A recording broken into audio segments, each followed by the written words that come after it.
Persiapan Probolinggo.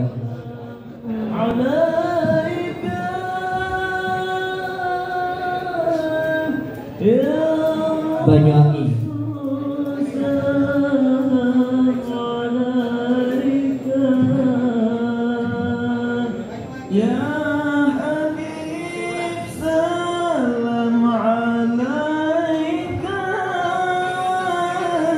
Banyuwangi.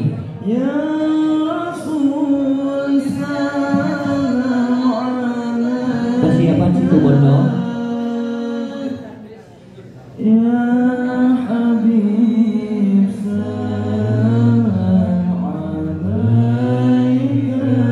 Situbondo. Bang.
Nabi Muhammad SAW. Tetapi jangan merasa diri kita ini sudah sempurna, jangan merasa diri kita ini sudah hebat, jangan merasa diri kita ini sudah banyak kekuatannya dan masanya. Ini sangat keliru sekali dan ini sangat fatal. Kenapa? Karena justru merasa paling banyak, merasa paling hebat, merasa paling kuat akan menghancurkan sehancur-hancurnya. Justru kita merasa diri serba kekurangan, merasa pecah hati kepada Allah Subhanahu wa taala. Ini adalah kekuatan yang sangat luar biasa.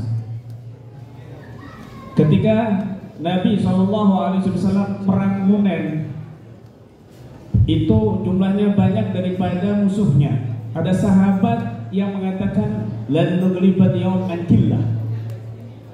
Ada sahabat mengatakan kita nggak akan terkalahkan dari kelompok mereka yang dikit. Waktu itu musuh sedikit. Akhirnya Allah beri ujian di saat pertemuan peperangan awal.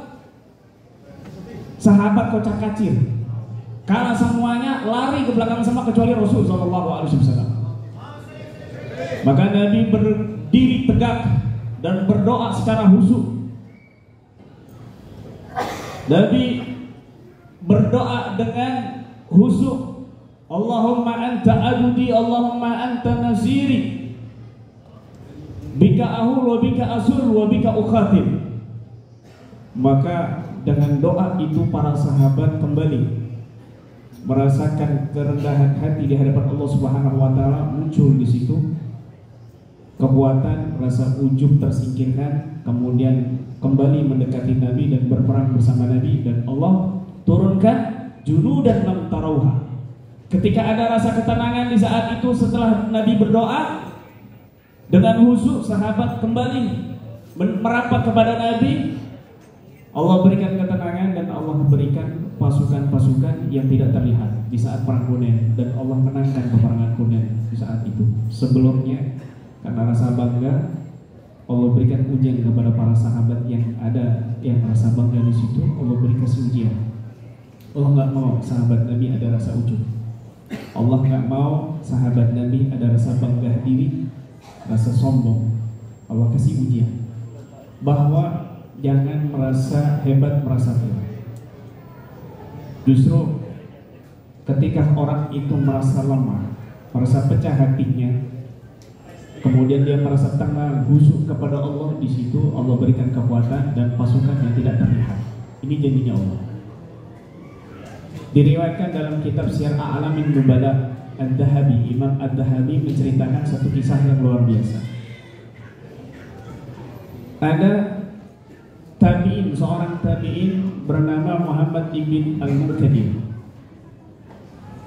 Beliau istiqamah sebelum subuh, salat tahajud di Masjidun Nabi SAW. Seorang tabi'in. Kemudian setelah sholat malam beliau bersandar di salah satu tiang, nggak ada lampu waktu itu, gelap. Ada suara kresek-kresek di dalam masjid. Kemudian sahabat tabi'in Muhammad ibn Al-Munkadir ini mencari suara itu. Ternyata ada sosok orang samar-samar di situ sedang sholat. Kemudian setelah sholat dia berdoa. Di saat itu kota Madinah sedang panas, nggak turun hujan selama setahun lebih, dan sudah banyak melakukan istisqa berkali-kali, tetap tidak diturunkan hujan. Orang-orang soleh di situ keluar, orang tua, anak kecil keluar, semuanya nggak diturunkan hujan. Ini orang di Masjid Nabawi yang disaksikan oleh Muhammad ibn Al-Munkadir berdoa setelah sholat tahajud. Ya Allah, orang-orang semua di sini sudah berkali-kali sholat istiqomah, tidak Engkau turunkan hujan. Maka ya Rabb, hamba mohon kepadamu ya Rabb, turunkan hujan. Ini tabi'in Muhammad ibn Al-Munkadir ini dengar kayak gitu, ini kok orang songong banget. Seluruh orang soleh keluar dari sini untuk sholat istisqa, kemudian semuanya udah pada keluar, nggak diturunkan hujan. Ini kok enak banget ngomongnya. Ya Rabb, semua orang udah sholat istisqa di sini, belum kau turunkan hujan. Ya Rabb, hamba mohon turunkan hujan. Itu tangannya belum turun, petir datang, geluduk. Itu sahabat tabi'in Al-Muhammad Al-Munkadir kaget. Ternyata hujan dan lebat saat itu. Kemudian dia memuji dengan pujian-pujian yang sangat luar biasa. Ini orang nggak dikenal. Siapa orang ini yang Allah kabulkan doanya? Setelah itu sholat subuh ditegakkan, dia pura-pura seolah-olah baru datang dari luar, ikut berjamaah. Padahal sholat tahajud di situ lama dan berdoa. Ini Muhammad ibn Munkadir deketin. Kemudian setelah sholat salam, ini orang langsung buru-buru keluar tanpa zikir, keluar langsung. Diikuti oleh Muhammad ibn Munkadir, diikuti. Kemudian sampai ngangkat-ngangkat gamisnya karena hujan saat itu digenangi air banyak sudah. Masyarakat bergembira semuanya. Diikuti kehilangan jejak. Besok malamnya Muhammad ibn Al-Munkadir datang lagi ke masjid Nabi. Setelah sholat tahajud dia bersandar di tiang dan kedengaran lagi suara orang itu datang. Diperhatikan. Terus setelah sholat tahajud dia berdoa. Kemudian nggak lama sholat subuh dia pura-pura seolah-olah baru datang, padahal sudah sholat situ lama. Kemudian dia sholat subuh, salam seperti biasa, langsung pulang. Diikuti oleh Muhammad ibn Munkadir. Kali ini jangan sampai lolos. Saya harus tahu siapa orang ini dan di mana tempat tinggalnya. Setelah diselidiki, masuk ke lorong, kemudian masuk ke rumah. Oh, ini rumahnya. Gak lama kemudian Muhammad ibn Munkadir kembali ke masjid Nabi. Sholat isya sampai sholat duha, beliau langsung mendatangi rumah yang tadi diikuti. Setelah nyampe di situ, orangnya hitam, lagi jahit sepatu. Tok, assalamualaikum. Waalaikumsalam. Wahai Abu Abdillah, kenal sama Muhammad ibn Al-Munkadir. Kamu datang mau pesan sepatu kah? Bukankah kamu tadi malam yang bersama aku di masjid Nabi tadi malam? Itu orang mukanya langsung marah, diusir Muhammad ibn Al-Munkadir. Akhirnya pulang kembali. Terus malam lagi dia datang ke Masjid Nabawi untuk sholat tahajud, menanti orang itu nggak datang. Sholat subuh juga nggak datang. Akhirnya pagi-pagi dia datangi rumahnya, udah kosong, rumahnya kebuka. Lah kok kosong? Sama tetangganya bilang, ada apa dengan kamu wahai Muhammad dengan orang ini tadi malam? Emangnya kenapa denganku? Dia beres-beres, barang-barang dia bawa. Kemudian tadi dia langsung pulang, dia langsung pergi, nggak tahu kami. Dia mau kemana? Kamu tahu nggak siapa namanya? Kami aja nggak kenal siapa dia. Akhirnya Muhammad ibn Munkadir mengatakan, ini orang-orang disebut al-akhfiya, orang-orang yang Allah sembunyikan di bumi. Tu'rafuna fi ahli al-ardi wa tufuna fi ahli tu'rafuna fi ahli sama wa tufuna fi ahli al-ardi. Mereka ini orang-orang yang dikenal di penduduk langit, tapi nggak dikenal di penduduk bumi. Maka Nabi SAW pernah bersabda, Innama tunsaruna bidu'afikum bidu'afaikum, innama tunsaruna wa turzaquna bidu'afaikum.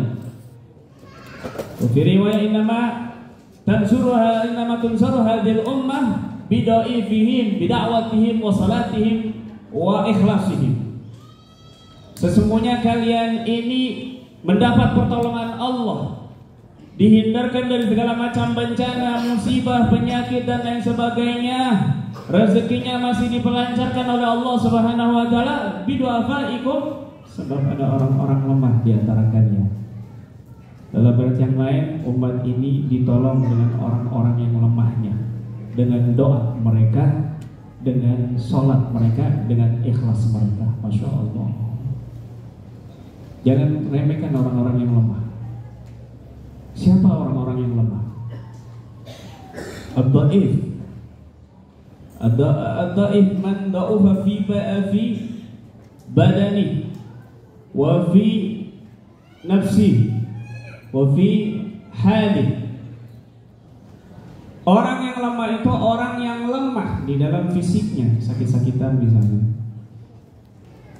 baik sakit fisik jasmani ataupun sakit nafsi, sakit akal, nggak normal dari orang-orang normalnya, atau dia mungkin orang yang sering sakit-sakitan. Ini orang lemah, dan juga lemah di dalam keadaannya, lemah dalam ekonominya.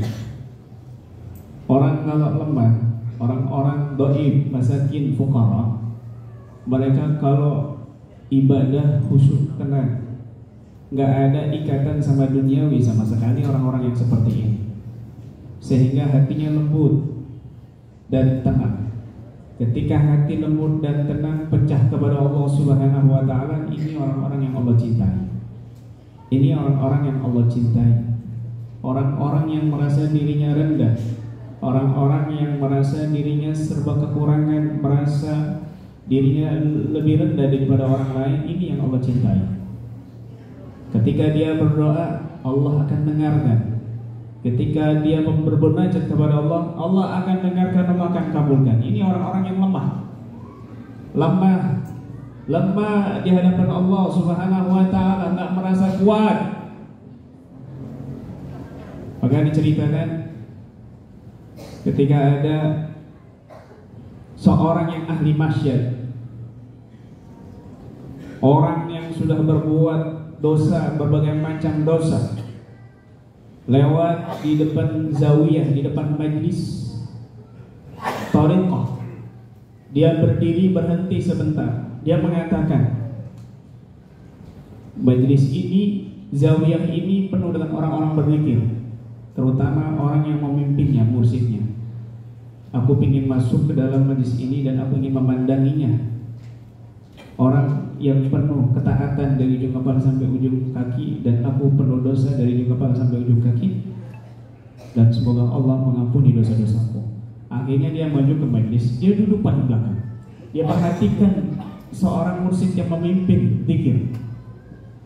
Setelah selesai zikir, dia beranjak dari majlisnya, kemudian bertemu dengan salah satu murid si mursyid ini, ditegur. Bukankah Anda seorang pemuda yang ahli maksiat begini-begini? Ada apa kamu ke sini? Kemudian dia mengatakan dengan hati yang pecah, aku ke sini bukan untuk apa-apa, bukan mau mengganggu kalian. Aku di sini cuma ingin Allah ampuni dosa-dosaku. Aku ingin melihat gurumu. Aku ingin melihat orang-orang yang berzikir kepada Allah agar Allah ampuni aku yang penuh dosa dari ujung kepala sampai ujung kaki. Kemudian dia beranjak keluar. Dan si murid tadi itu lapor kepada gurunya. Apakah Anda melihat orang tadi pemuda yang ahli maksiat itu, wahai guru? Iya, aku melihat. Apa yang dia katakan? Aku melihat tadi kamu dan dia berbicara. Apa yang dia katakan? Wahai guru, dia tadi aku tanya, apakah kau datang ke sini untuk apa? Kamu datang ke sini, bukankah kau pemuda yang ahli maksiat begini? Iya, aku datang ke sini untuk mengambil barokah untuk. Dia betul mengatakan seperti itu. Panggil, ilhaq bi, susul dia. Datangkan ke sini, itu orang yang sedang aku cari selama ini. Akhirnya dipanggil, dihadapkan si mursyid itu. Betulkah kamu mengatakan begini? Betul. Maka si mursyid itu mengatakan, ini orang yang aku cari sebagai penggantiku nanti. Karena orang yang begini, orang yang pecah hatinya kepada Allah, ini orang yang dicintai oleh Allah Subhanahu wa Ta'ala. Maka di situ dibimbing selama beberapa tahun dan akhirnya menjadi mursyid. Pemuda ini menjadi menggantikan si mursyid. Ahli maksiat, ahli dosa, tetapi ketika hatinya pecah kepada Allah, merasa rendah, maka di situ Allah angkat derajatnya. Di situ Allah berikan kekuatan, Allah rubah. Maka penting buat kita semuanya, khususnya para praktisi, jangan merasa dirinya itu paling senior, dirinya itu paling banyak pengalaman, paling kuat, dan paling segala-galanya. Jangan, justru itu kelemahan. Ketika kita merasa kuat, merasa hebat, merasa banyak, maka di situ kelemahan yang sesungguhnya dan bisa Allah hancurkan dengan berbagai macam cara. Nauzubillah min dzalik. Mudah-mudahan Allah berikan kekuatan batin zahir dan batin. Mudah-mudahan semua praktisi di sini Allah berikan pembentengan yang kuat. Mudah-mudahan yang sakit Allah angkat penyakitnya zahir dan batin. Ya Allah, ya Rahman, ya Rahim, ya Rabb, kami bermunajat di majlis ini ya Allah. Disaksikan para malaikat-Mu ya Allah. Disaksikan orang-orang saleh di majlis ini ya Rabb. Di tempat yang saleh, di tempat banyak para wali-Mu ya Allah. Maka hamba memohon kepada-Mu ya Rabb, ampuni dosa-dosa hamba ya Allah. Ampuni segala kesalahan hamba ya Rahman ya Rahim. Ya Allah, ya Rahman ya Rahim.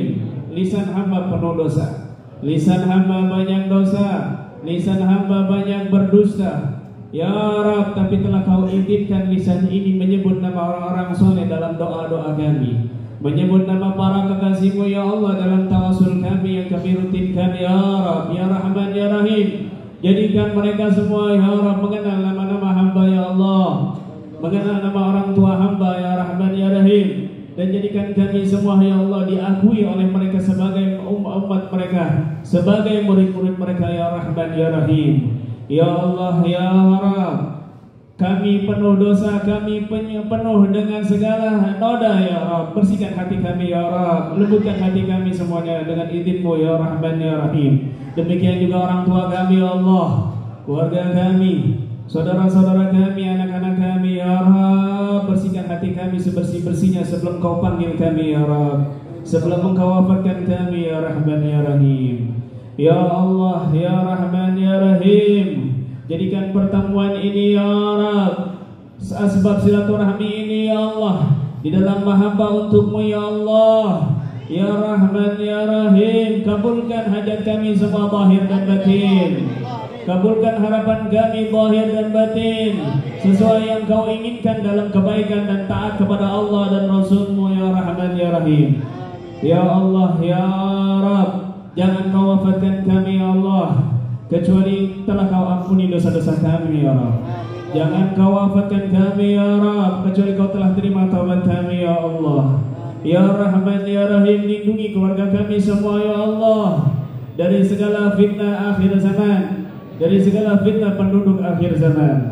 Ya Rahman ya Rahim, ya Rabb, sebagaimana Kau mudahkan kaki kami melangkah di majlis kebaikan ini ya Rabb, sebagaimana Kau mudahkan kaki kami zahir dan batin, jasad dan roh kami duduk berkumpul di majlis ini ya Allah, maka hamba memohon kepada-Mu ya Rabb, mudahkan kami kelak kumpul dengan orang-orang saleh dalam surga-Mu ya Allah, kumpul dalam majlis Nabi Muhammad ya Allah, dan izinkan kami semua ya Rabb untuk memandang wajah Nabi Muhammad ya Allah, untuk memandang jasad Nabi mulia Muhammad ya Allah, mencium tangan mulia Nabi Muhammad kelak ya Rabb, dan izinkan kami ya Allah meminum telaga Kausar dengan tangan Nabi Muhammad ya Allah ya Rahman ya Rahim.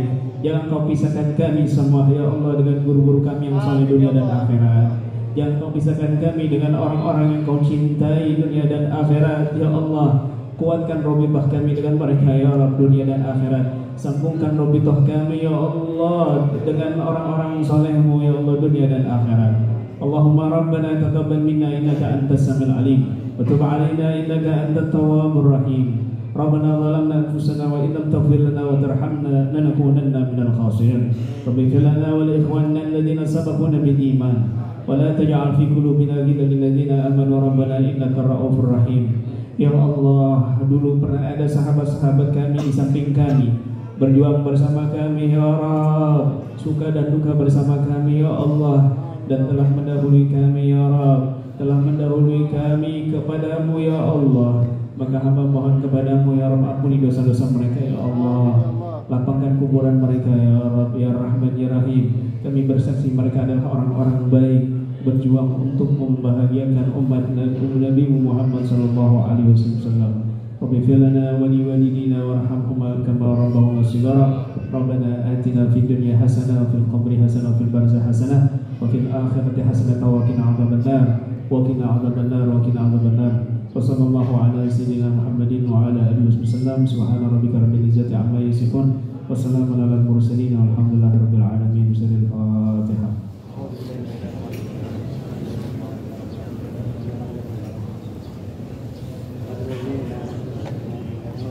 Nanti setelah isoma, setelah ini kita istirahat. Isoma yang belum tidur silakan tidur, yang masih ada waktu, yang mau istirahat, yang makan sudah disediakan nanti konsumsinya oleh teman-teman.